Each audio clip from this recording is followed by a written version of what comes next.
So really good afternoon, and I hope that you enjoy this conference as much as I do, because this is really a great time here in Tallinn. And I got a few very interesting insights from the other talks that I heard, and I just hope that you will get something from my talk as well. So I will speak today about user acquisition. I'm doing user acquisition for mobile games, but still I think some ideas can be useful not only for mobile games. So generally, user acquisition is very simple. You just have your brilliant game, and you need some users, players for this game. So you just show your ads to your potential players. They install the game, play it, and pay to you. Very simple. Agree? But UA people are very strange people.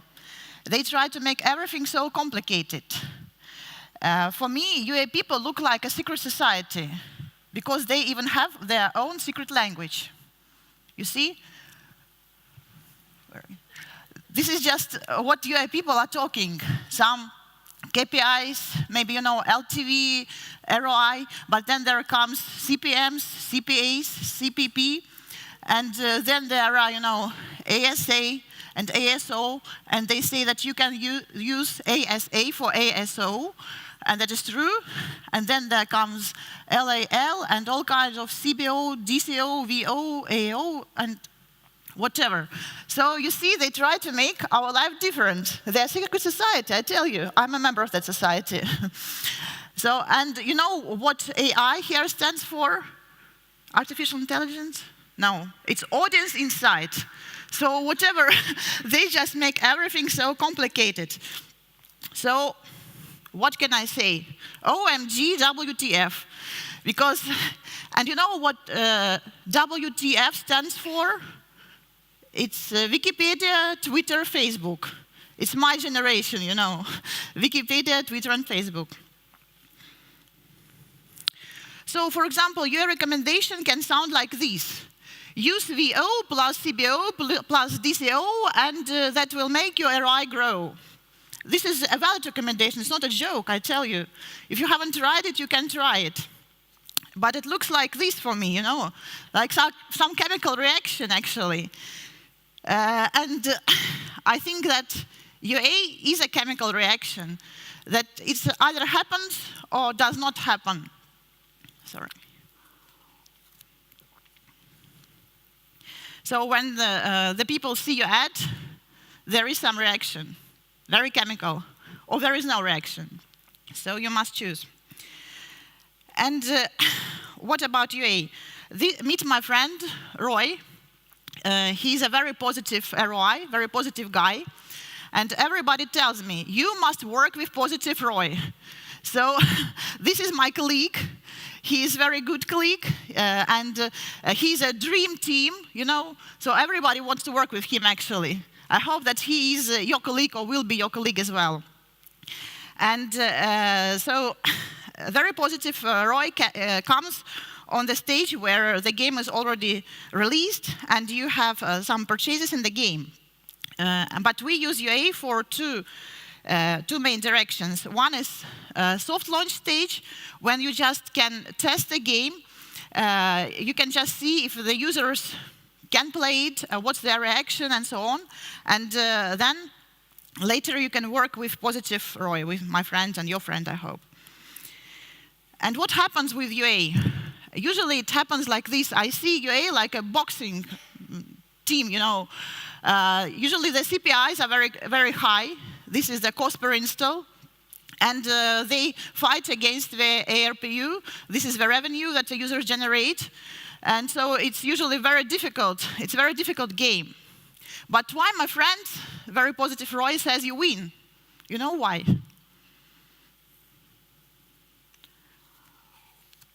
Because this small ARPU will actually grow into very high LTV.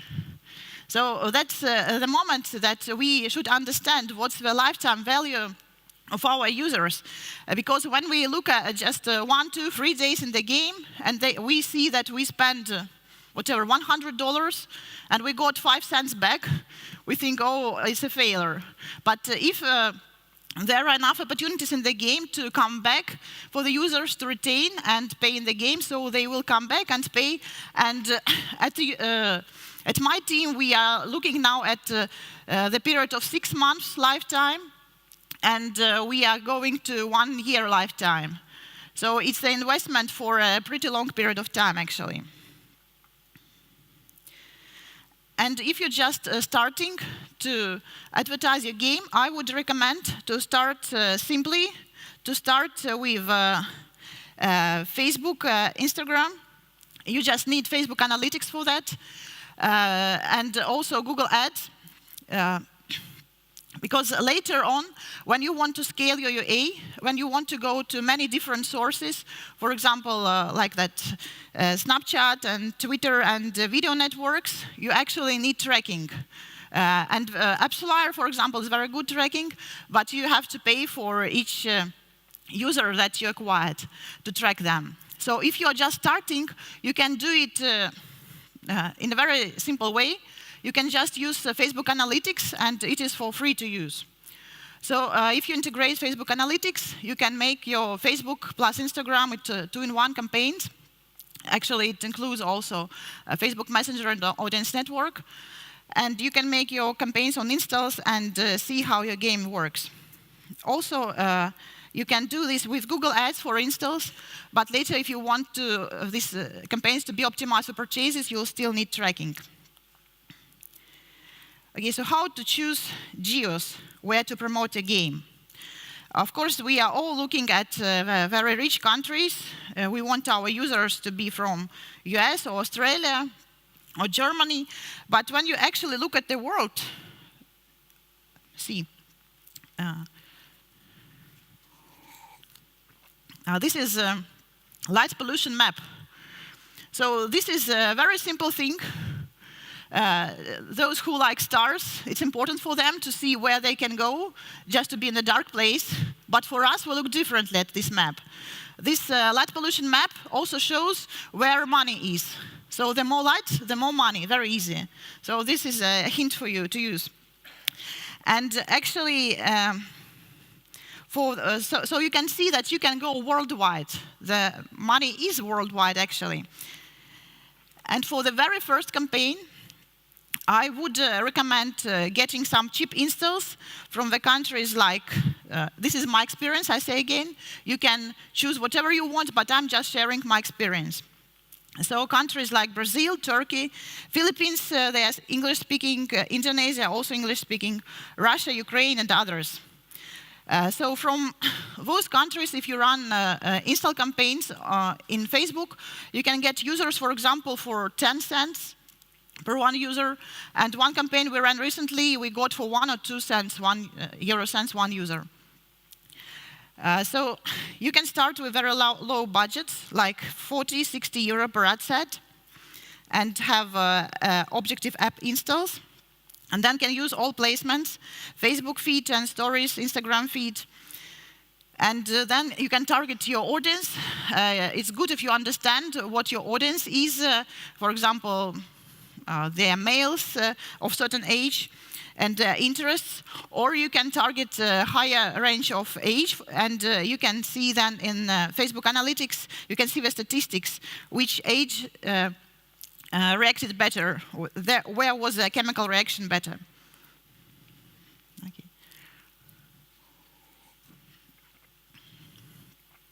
And when you want to grow and to scale your UA, then you actually need to get more payers and even more whales. So whales are those who pay really good. And Facebook by now understands its users really well. And if you optimize for installs, they don't say directly, but this is from my experience that there is no money there. You can check your game if it works technically, or if your game is working on ad revenue, generating the revenue from ads. This campaign can work for you. But if you want in-app purchases, then you will really need to optimize your campaigns for app events like purchases or for value, where you can find whales. And the price usually goes like that installs are the cheapest, and then pairs, in my experience, can be like 2-3 times more expensive, and whales also 2-3 times more expensive, something like that. But you get higher LTV from them. Here I wanted to show where to do this in Facebook. Actually, because I was recently speaking to one developer and showing that optimization. This is for app events, and then you choose here purchase. And we started doing this already a few years ago, but recently we came across a case where the value optimization was not there from the beginning. So it looks like from the beginning you can just optimize for purchases, and after a while, maybe 1 month, depends how many purchases there are, so then you can see value optimization as well. And also one very important thing, that is your potential reach. When you create your Facebook campaigns, you can see what is the potential reach of this campaign. So don't make it too small. For the value optimization, they recommend to have at least 5 million users in the potential reach, because otherwise it doesn't give the algorithm enough space to work well.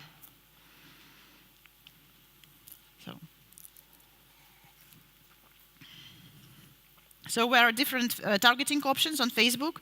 There are interests.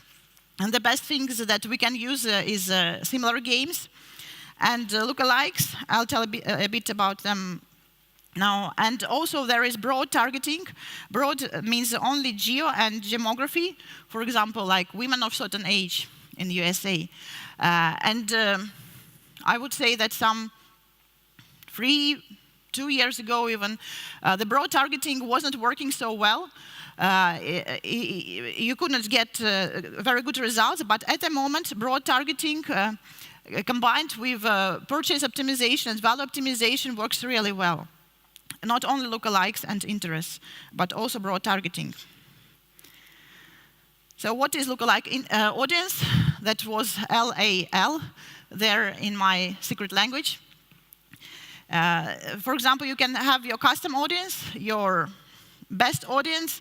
For example, those who are top payers or top active players. And you can have it either in your Facebook analytics and make a segment from that, or you can have maybe it's in your BI system, and then you can upload a file to Facebook, and this is called seed audience, seed from which something will grow, this lookalike audience. So a seed audience can be 1 to 50,000 K users, but best practice is 3 to 5,000. My first seed audience that I uploaded was 1 million users, but it doesn't work like that.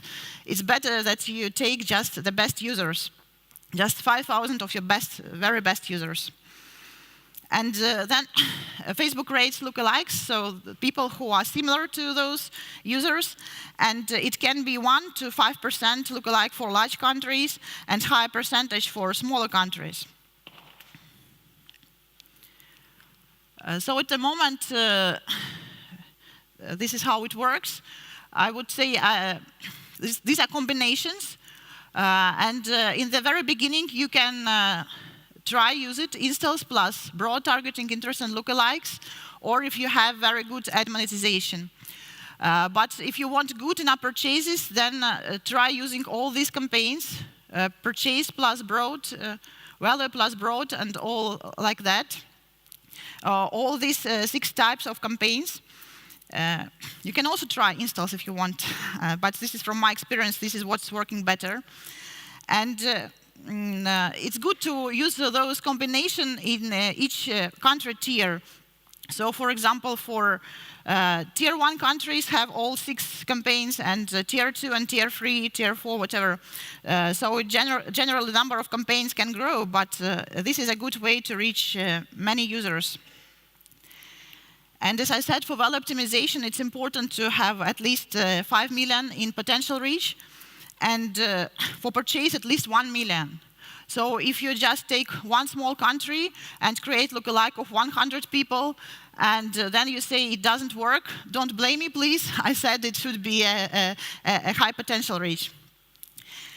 And also, my very personal experience is that the best days for campaign launch are Thursday and Friday. So usually the players are playing more on weekends. It's normal. And when we see how the curve goes of the players, like down on weekdays and up on weekends, and so the CPIs go differently, higher on weekdays and lower on weekends. And so as you start your Facebook campaigns and it's starting to optimize from the very first days, if it sees already high interest from the users who are more likely to play on the weekends, then it can go really well. So this is just a small tip from me.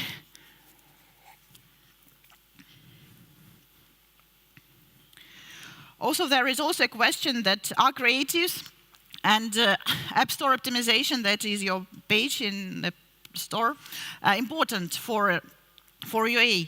Or maybe we can just make all kind of targeting, optimization, and be happy with that. And I can say that yes, creatives are very important. And I give here one example of 3 different creatives. Sorry, wrong button. So for example, one had 15 clicks, and this was CTR, click-through rate, 1.5%. And then it had a good conversion on the Google Play Store page, 40%. So it goes to CPI, so cost per install, like 83 cents. But another 2 ads, they had lower click-through rate, not so good, less than 1%. And then they had also different conversion on the game page in the store. And then you can see that the difference can be really huge. So just those are 2 main points of conversion. And it's very important to have good conversion there. And I also can say that average CTR, what I see, it can be like this. 1%, about something like that. Sometimes I see high conversion, 2% and 4 and 6%. Recently I saw in one particular ad in tier 1, but this is like the average. And also average conversion rate in the store can be 15 to 60%. Usually I see 35 to 50%. For one game recently I also saw 65, but it was unique. And as I said before, that average CPIs depends very much on geos and optimization. It can be very different. So, also about creatives, some tips about creatives. Short videos work really well. Short, that means 6, 9, 15 seconds. But banners also work. And we see very good results from Square creatives because we can use them in all placements, including vertical stories. Also try DCO. DCO is dynamic creative optimization. So when Facebook chooses itself the best creative. And what is very important is to capture the attention of the users within the first 2-3 seconds. Because it's different from YouTube, for example, or from the ad in the game, when the user is just relaxed and he's just watching whatever is shown to him. But in Facebook, they're usually scrolling. So if you don't catch his attention, if you don't get his attention, he will just scroll, and that's it. So don't think that the first 2-3 seconds is just a good place to show your logo, unless you're Coca-Cola, of course. And just catch them from the very first seconds and show what the game is about. Also, I saw very beautiful ads, for example, but the first seconds do not show the reality of the game. So the game is for men. It's fighting, but the first seconds of the ad show something very, very cute animal, and then it looks like it's for women. So the men are just scrolling, and that's it, not installing. And one important thing also here, that the idea should be clear without sound. We, of course, all like these good ads with sound, what we saw here in some previous talks. It's very nice. But many users on Facebook, they don't use sound, so it's good if you write what you want to tell them. For example, whatever happens, hooray or run, or race, whatever. So it's just very important for them to be able to watch this ad without sound. Also, you can show your gameplay and cinematics, some fantasy about the game. Both can work. And one interesting thing is that how you get the ideas for your creatives. Of course, one thing is your gameplay, you can show it. But then another thing there is to look at your competitors, to look at what the others are doing. And there is nothing wrong in it. This is what the industry does. And on Facebook, there is a very good place where you can see this. When you go to Facebook page of some specific game, when you can see there is info and ads, and you can choose country and see all the ads that are shown in that country. So, for example, you can see what Nitro Nation shows in the US or whatever game that you are interested in. This was made by Facebook for political reasons, to be able to understand what political ads are running where. But for us, it's actually a good way to see what our competitors, or I wouldn't even say competitors, what our brothers in the industry are doing, and that we can copy some things from them and learn from them. And one last thing is test, test, and test. You can actually like your ad very much. You think this is the best picture, then you look, for example, at 10 different pictures or ideas for video, and you think this one is better. But it really depends on your audience to decide. So it's good if you test all kinds of creatives and then go from there and develop better and better ones.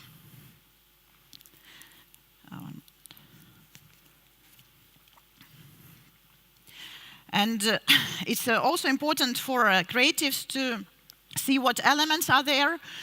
You can, for example, I like numbers. Numbers are speaking to me better than pictures. But the pictures are also speaking, and there are different elements on the pictures. Here is an example from our racing game. So a racing track, there can be different tracks for us. For you, it can be different scenes, whatever is the background of your game, different backgrounds. And then there can be, for example, different characters shown in the ad, and different opportunities what your player can do in the game. And also one interesting thing is customization, that what we really see recently, that paying players, they like to customize things, whatever it is, whether it is car customization, or this is a farm customization, or character customization. So those who like or tend to pay, they also like things to be like they want. So one thing is to give them opportunity to do that. And another interesting thing is to show that in your ad specifically, that they can customize things according to their taste and their desires. So that's it for now. Good luck with your UA, and I hope that my friend Positive RI will help you. Thank you very much. Thank you, Nadezda. So we got time for 1-2 questions, I think. Any questions from the audience? No questions. Again, speechless. Question from my side. If I'm now inspired, I'm a small developer, I'm inspired now, I see UA is something possible. What would you recommend if I, for example, have a casual match 3 game? What's the budget? What's the geolocation I should target for? Okay. A small question. Okay, I actually showed this in one of my slides. The exact budget that you can start with, like 40, 60 euro or USD per day. And target countries like Brazil, Indonesia, to see how your game works there, if you want just to see how the players play your game. But also, of course, then target tier 1 countries like US, and see how it goes there. So when you start from the small budgets, you can already see what the CPIs are and what quality of the players you get, and then you can grow from there. So of course I can say just, okay, let's have 1 million budget and grow from there. But it's actually more simple. So you can start very low, you can see what the results are, and grow from there more and more. That's very nice to hear. So it's not the usual approach we're getting from ad companies telling us, yeah, we can start with a small budget, and then they come with a 6-digit number. Yeah. So we have one question there.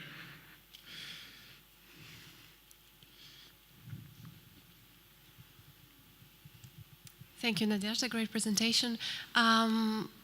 What would be your advice in terms of creatives that would still catch the attention of the user and overcome this very common nowadays ad blindness or feed blindness, I think it's called?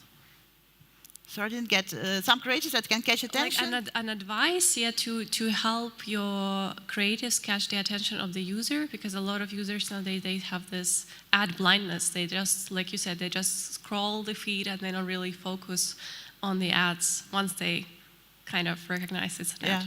Okay. So one thing is, I said, short videos, and then it should be active. Something should be happening there. And then another thing that we see recently, that there are some kinds of ads that are really mind-blowing. You know, I would not make this ad if I would just think about it. But when I see these ads, I see that they are really working. For example, they show how players are playing the game in a very bad way, and you see fail in the end, you know, but it makes a feeling that, oh, it's a very simple game. I can play better than he does. So for me as a classical advertiser, let's say like this, I would say, what is this? Some kind of strange ad, but it really works. And then there are other ads that can also really work for you, so you can try different types and see. Okay, thank you very much. Okay, thank you. Okay, thank you.